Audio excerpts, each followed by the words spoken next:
현대인들은 너무나도 바쁩니다. 그래서 인생에서 가장 중요한 것들을 놓치며 살기가 쉽습니다.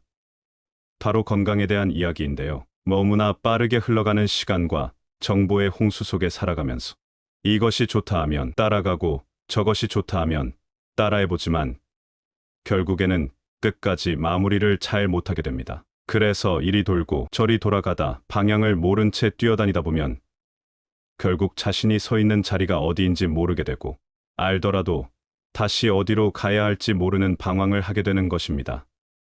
그러면서 가장 큰 문제점이 생겨납니다. 그 과정 속에서 내 몸은 점점 병들어간다는 것입니다. 그러면 우리는 자신의 몸을 누군가에게 쉽게 맡기게 됩니다. 주로 병원과 약에 의존하게 되는 것입니다. 우리는 너무 가깝게 병원이 있기 때문에 누구나 돈만 내면 약을 처방받고 빠르게 먹을 수 있으며 당장 아픈 곳을 치료할 수 있다고 믿고는 하는데요.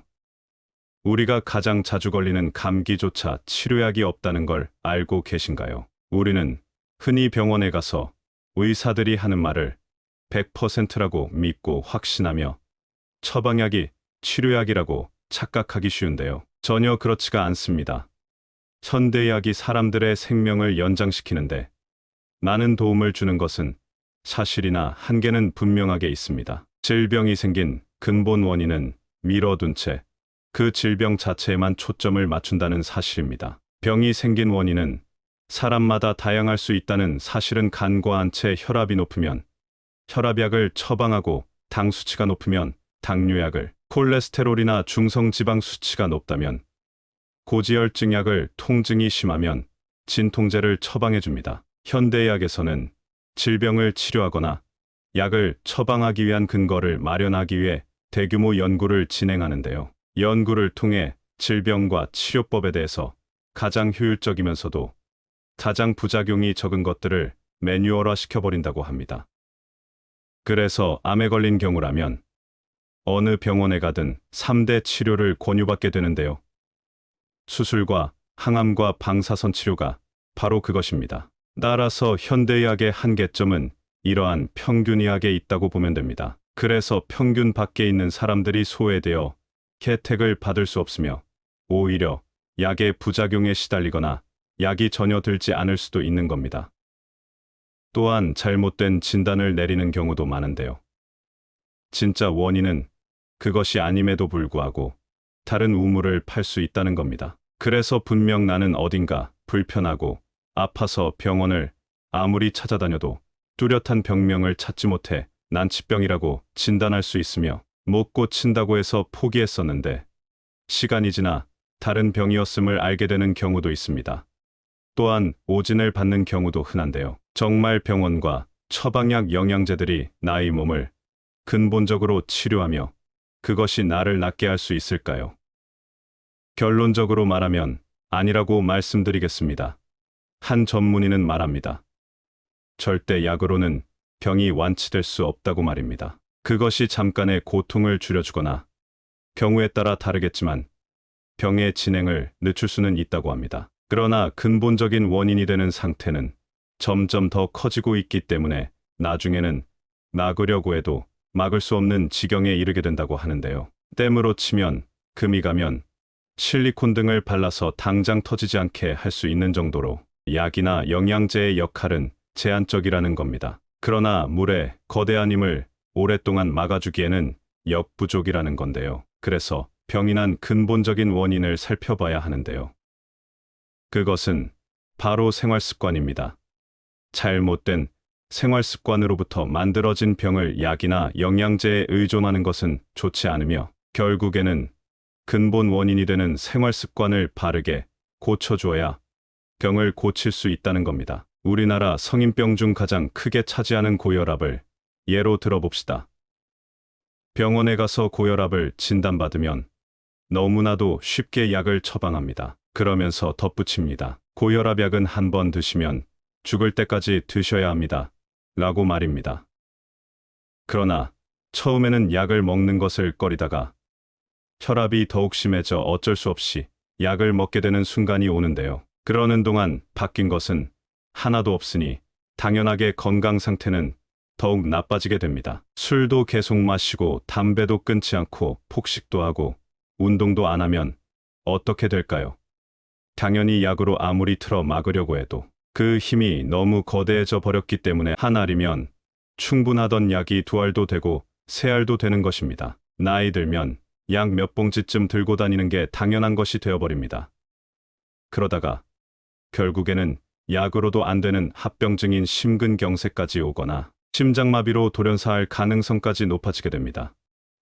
약에 의존하면 당장은 수치를 손쉽게 낮출 수는 있습니다. 나이가 드신 분들도 그렇지만 요즘에는 젊은 사람들도 각종 성인병에 시달립니다.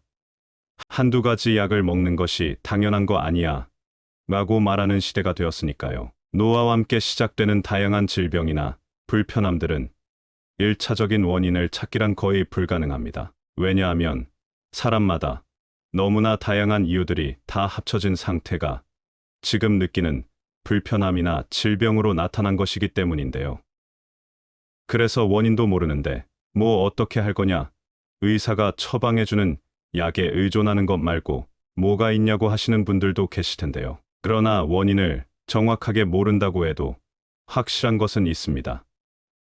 1차적인 원인을 만들어낸 잘못된 생활습관의 반복 때문이라는 것입니다. 알고 했든 모르고 했든 잘못된 생활습관의 반복이 우리 몸을 해치고 있고 해쳤다는 겁니다. 잘못된 생활습관으로 몸이 손상되면 우리 몸은 자연 치유력이 있기 때문에 젊어서는 그래도 그럭저럭 견디는 것입니다. 그러나 손상 속도가 점점 많아지고 빨라지면 자연 치유력은 그 속도를 따라가기가 매우 힘들어집니다. 그래서 어느 순간이 되면 격차는 벌어지게 됩니다. 손상 속도는 극대화되는데 재생이나 회복 속도는 따라가지 못하기 때문이죠. 그래서 누군가 어떤 질병에 걸렸다고 하면 얼마 전까지 건강했던 사람이 어떡하다 그렇게 됐대.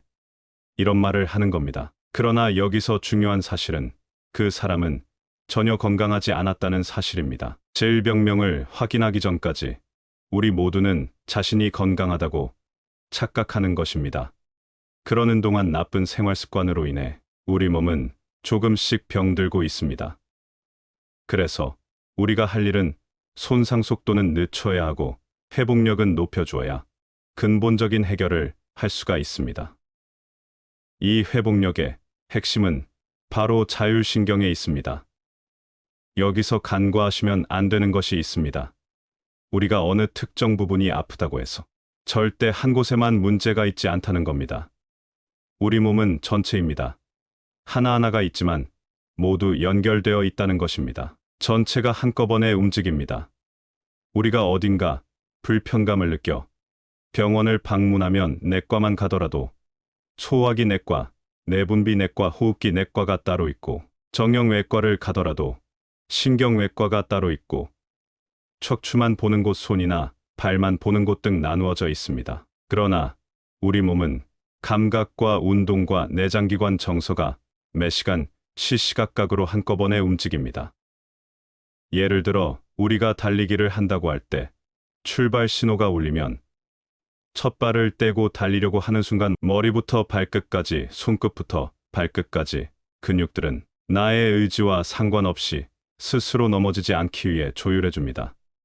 그리고 또 심장은 어떻습니까? 알아서 뜁니다. 호흡도 알아서 전보다 더 가팔라집니다. 그리고 땀도 알아서 분비되고, 그리고 정서 또한 지금 다른데 정신 팔지 말고 달리는데 집중해야 한다고 알아서 집중이 될 겁니다. 다시 말해 감각과 운동과 내장기관과 정서가 한꺼번에 잘 조화되어 움직여야지 우리 몸은 건강할 수 있다는 것입니다. 따라서 자연 치유력을 극대화시키는 첫 번째 조건은 빠르고 정확한 정보 전달에 있습니다. 식사 때가 되어 입속으로 음식물이 들어오면 알아서 소화효소가 나와야 하고 수면 시간이 되면 알아서 수면이 잘 되어야 합니다. 그럼 정보 전달은 누가 할까요? 바로 신경과 혈관을 통해서 우리 몸이 알아서 하고 있습니다. 그래서 신경이 안정되어 있어야 하며 빠른 혈액순환이 되어야 합니다. 그러면 우리 몸은 알아서 잘 돌아가고 회복력 또한 높아집니다. 그 신경의 핵심이 자율신경이라는 사실이며 혈액순환을 조절하는 신경 자체도 자율신경입니다. 따라서 이 자율신경을 방해하는 잘못된 생활습관을 해결해주는 것만으로 우리 몸의 자연 치유력이 바로 올라가게 됩니다. 자연 치유력을 극대화시키는 두 번째는 원활한 혈액순환입니다. 혈액순환이 잘 되어야 각각의 세포 쪽으로 영양분과 산소를 잘 공급해주고 또한 세포 대사 후에 몸속 노폐물들을 잘 배출해줄 수 있습니다. 그러기 위해 혈관이 잘 열려야 합니다. 혈관이 잘 열려 있어야 혈액의 흐름이 원활할 수 있습니다. 그러나 혈관 속 혈액의 흐름을 나의 의지대로 할 수 있을까요? 아닙니다.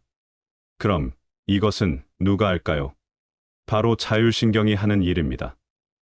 자율신경 중에서도 교감신경이 하기 때문에 교감신경의 이상을 일으키는 요소들을 해결해 주셔야 하는데요. 혈관이 잘 열려 있더라도 그 안에 있는 혈액이 잘 흘러가야 합니다. 결국 탈수 상태라면 우리 몸은 회복되지 못합니다. 따라서 우리 몸의 탈수를 일으킬 수 있는 나쁜 습관들을 해결해 주어야 합니다. 또한 혈액이 잘 흐르더라도 오염되어 있다면 어떻게 될까요? 당연히 건강을 해치게 되겠지요. 혈관을 타고 흐르는 혈액이 화학물질로 오염되었다면 당연히 우리가 먹고 있는 음식들을 점검해 보아야 합니다. 그래서 회복력을 높여주려면 장환경을 좋게 만들어야 합니다.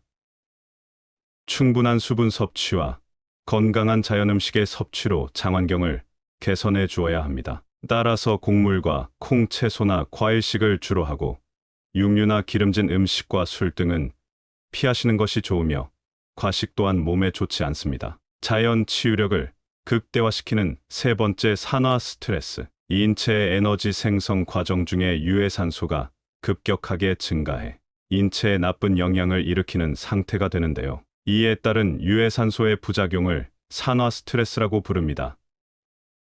활성산소가 과잉 생성되어 산화 스트레스가 체내에 지속적으로 축적되면 세포의 유전자에 영향을 미치거나 손상을 주어 면역 체계를 약화시키고 암과 같은 다양한 질병을 야기시키게 되는 것입니다. 따라서 활성산소를 많이 만들어주는 환경을 개선시켜 주어야 회복력이 자연적으로 올라가게 됩니다. 가장 좋은 방법은 근육의 힘을 올려주는 것입니다. 따라서 운동을 규칙적으로 하면 스트레스에 훨씬 강한 몸을 갖게 됩니다. 근육의 힘을 쓰는 운동을 하시면 스트레스가 빠르게 소모되며 마음이 안정되는 효과까지 볼 수 있습니다. 앞에서 말씀드린 대로 산화 스트레스로부터 내 몸을 지키려면 가장 효과적인 방법은 탄수화물을 제한하는 식단을 유지하는 것이 좋습니다. 좋은 식습관과 올바른 생활습관만이 우리가 스스로 나를 지키는 가장 최고의 방법임을 꼭 기억하시기 바랍니다. 치료의 주체는 의사도 약사도 아닙니다. 반드시 우리 자신이 되어야 합니다. 생활 습관을 바꾸는 것도 누가 대신 해줄 수 있는 것이 아닙니다. 평균 의학을 넘어 맞춤의학으로 나아가야 하며 맞춤의학을 넘어 참여의학이 되어야 합니다. 그러면 우리 몸은 회복되고 치유될 수 있습니다. 병원 의사 말을 무조건 따르지 말라는 것이 절대 아닙니다. 도움을 받을 건 받되 가장 먼저 나의 생활 습관을 점검하고 그것부터 고치려는 노력부터 해야 한다고 말씀드리는 것입니다. 건강을 잃으면 모든 것을 잃는 것이란 말이 있습니다. 건강해야 무엇이든 할 수 있습니다. 여러분이 더욱 건강하고 행복한 삶을 누리시길 소망하겠습니다. 시니어를 위한 모든 것 시니어 톡톡이었습니다. 더 알찬 내용으로 찾아오겠습니다. 이번 영상이 도움이 되셨다면 구독과 좋아요는 사랑입니다. 건강하고 행복한 하루 보내세요. 감사합니다.